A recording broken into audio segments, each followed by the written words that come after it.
Mahalakshmi Tathastu mall garment and apparels Ganesh Chaturthi special offer 30 September पर्यंत मर्यादित। Aditya business centre, पहिला आणि दुसरा मजला, गांधी चौक, सावंतवाडी। मोबाईल नंबर 9860 2593 76 आणि 9226 2493 76।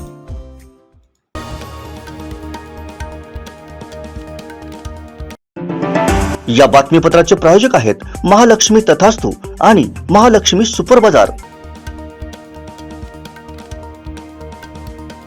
भारतातील पहिलं फिश थीम पार्क उभारण्याचा मान सिंधुदुर्ग जिल्ह्याला मिळाला। याचा शुभारंभ सावंतवाडी तालुक्यातील केसरी फणसवडे इथं करण्यात आला।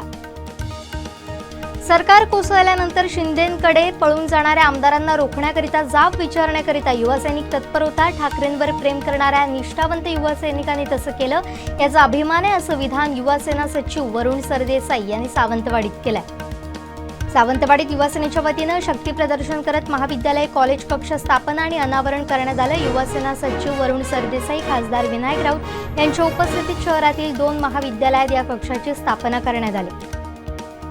युवा सेना सचिव वरुण सरदेसाई यांनी कोकणातील शिंदे गटाच्या मंत्र्यांना डिवचलंय। उद्योग मंत्री कोकणात, उद्योग बाहेर असं म्हणत त्यांनी सावंतवाडीतील कार्यक्रमात उद्योग मंत्र्यांवर तोंडसूक घेतलंय। कणकवलीत भालचंद्र महाराज संस्थेच्या संचालक मंडळाच्या कार्यपद्धतीच्या विरोधात भक्तगणांनी उपोषण सुरू केलंय। भालचंद्र महाराज संस्था चालकांच्या विरोधातलं उपोषण बेकायदेशीर असल्याचं मत संचालक निवृत्ती धडाम यांनी व्यक्त केलंय। गणेशोत्सवासाठी महाराष्ट्र शासनाच्या गृह विभागाकडून अवजड वाहनांच्या वाहतुकीसाठी नियमावली जाहीर करण्यात आली आहे। महामार्गावर पनवेल ते सावंतवाडी इंसुली पर्यंतच्या भागासाठी हे आदेश देण्यात आले। मुंबई ही मराठी माणसाची आहे, मात्र याच मुंबईसह महाराष्ट्रात भाजपनं गुजराती आणि उत्तर भारतीयांची संघटना स्थापन केल्याचा आरोप आमदार वैभव नाईकांनी केला। नेरूर ग्रामपंचायत जलजीवन मिशन पाणीपुरवठा ग्रामसभेमध्ये पाणीपुरवठा कोणत्या विहिरीवरून करावा यावरून रुपेश पावसकर आणि समत मुजावर यांनी एकमेकांविरोधात शिवीगाळ, धक्काबुक्की करत मारहाण करण्याची धमकी दिल्याप्रकरणी कुडाळ पोलीस ठाण्यात तक्रार दाखल करण्यात आली आहे। मला अनेक आमिषे चौकशींच्या धमक्या येत आहेत, पण आपण अशा धमक्यांना भीक घालणार नाही असा इशारा आमदार वैभव नाईकांनी तहसील येथील कार्यकर्ता मेळाव्यात दिला। भाजपच्या जम्बो जिल्हा कार्यकारिणीची घोषणा जिल्हाध्यक्ष प्रभाकर सावंत यांनी केली। 4 सरचिटणीस, 10 उपाध्यक्ष, 10 चिटणीस, 1 कोषाध्यक्ष, 1 कार्यालय मंत्री, 60 कार्यकारिणी सदस्य यांसह विशेष निमंत्रित सदस्य अशी एकूण 150 जणांची कार्यकारिणी जाहीर झाली आहे। घराघरात आपल्या लाडक्या गणेशाचं स्वागत करण्यासाठी तयारीची लगबग सुरू झाली आहे। बाजारपेठा गजबजल्यात, मात्र महागाईमुळे सर्वच वस्तूंच्या दरात वाढ झाली असून गणेश मूर्तींचे दरही 25% वाढले आहेत। नांदगाव बिडियेवाडी येथील दिरबादेवी मंदिर आणि रवळनाथ मंदिर अशा 2 मंदिरांमधील 2 दानपेट्या अज्ञात चोरट्यानं फोडल्यात। चोरट्यानं दोन्ही दानपेट्यांमधील मिळून जवळपास 4000 चोरले। आजी आजोबांचं नातं अधिक वृद्धिंगत होण्यासाठी यंदापासून शाळांमध्ये आजी आजोबा दिवस साजरा केला जातोय।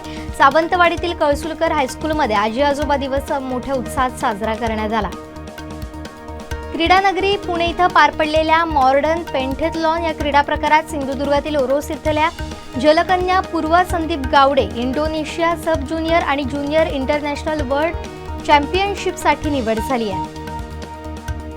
रत्नागिरी आणि रायगड जिल्ह्याला जोडणाऱ्या कशेडी बोगद्यातून मुंबईहून कोकणात येण्यासाठी एकेरी वाहतूक सोमवारपासून सुरू करण्यात आली आहे। 14 सप्टेंबर पासून मान्सूनचं जोरदार कमबॅक होईल। दरम्यान गणेशाच्या आगमनाला वरुणराजा हजेरी लावण्याची शक्यता आहे असा अंदाज हवामान विभागानं वर्तवला। मुंबई गोवा महामार्गावर पनवेल ते महाड दरम्यान एसटीनं प्रवास करणाऱ्या गरोदर महिलेची प्रसूती झाल्याची माहिती एसटी चालक वाहकानं दिली। महिलेची प्रसूती ही बसमध्येच झाली आहे। सरकार मराठा समाजाच्या बाजूने, कोर्टात मराठा आरक्षण टिकेल असं आरक्षण देऊ अशी प्रतिक्रिया मुख्यमंत्री एकनाथ शिंदे यांनी दिली आहे। सुप्रिया सुळे यांनी खुपते तिथे गुप्ते या कार्यक्रमात हजेरी लावली होती। यावेळी अजित पवार यांचा व्हिडिओ दाखवतात सुप्रिया सुळेंना अश्रू अनावर झालाय। मराठा आरक्षण हाच माझा उपचार आहे, त्यामुळे आरक्षण मिळेपर्यंत उपोषण सुरूच राहणार असल्याचं मनोज जरांगे पाटील यांनी म्हटलंय। G20 शिखर परिषदेचा समारोप झालाय। परिषदेच्या भारत मंडपमधील कल्चरल कॉरिडॉरमधील G20 सदस्य तसेच निमंत्रित 9 देशांचा सांस्कृतिक वारसा लक्षणीय ठरला। मुलांनी वृद्ध आईवडील यांची सेवा करण्यात निष्काळजीपणा दाखवला तर त्यांच्या नावावर असलेली मालमत्ता परत मिळू शकतात, असं निरीक्षण मद्रास उच्च न्यायालयानं नोंदवलंय. भारत 2027-28 पर्यंत जगातील तिसरी सर्वात मोठी अर्थव्यवस्था असेल, असं आंतरराष्ट्रीय नाणेनिधीच्या पहिल्या उपव्यवस्थापकीय संचालक गीता गोपीनाथ यांनी म्हटलंय.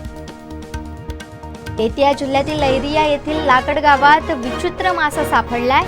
या माशाला 4 डोळे आहेत तर विमानासारखं या माशाचं शरीर आहे. सकर माऊथ कॅटफिश असं या माशाचं नाव असल्याचं स्थानिकांचं म्हणणं आहे. या बातमीपत्राचे प्रायोजक आहेत महालक्ष्मी तथास्तू आणि महालक्ष्मी सुपर बाजार.